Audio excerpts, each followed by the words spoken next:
এই গরমে আপনারা তেল মশলা দিয়ে রান্না না করে এই পদটি একবার করে দেখতে পারেন। এর জন্য আমি কুকারে অল্প নুন জল সবজি দিয়ে ঢাকা দিয়ে 2টো সিটি দিয়ে দিলাম। সিটি দেওয়ার পর আমি জল ঝরিয়ে নিলাম, সবজিগুলি থেকে সব বীজ আমি বার করে নিলাম। এরপর ওভেনে কড়া বসিয়ে দিলাম, কড়াইয়ে শুকনো লঙ্কা কয়েকটি ভেজে তুলে নিলাম। তারপর আবার ওই তেলে জিরে পেঁয়াজ কুচি দিয়ে হালকা লাল করে ভেজে নেব। এরপর পেঁয়াজটিও আমি তুলে দিলাম। এরপর লবণ ছড়িয়ে দিলাম সব সবজির মধ্যে। তারপর আমি লঙ্কাগুলো আলাদা করে মেখে নেব।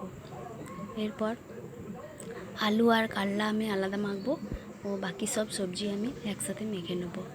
এইরকম পদটি আপনারা একবার গরম গরম ভাতে খেয়ে দেখবেন, সত্যি খুবই ভালো লাগে। তো এই গরমের মধ্যে খুব সুন্দর একটি পদ।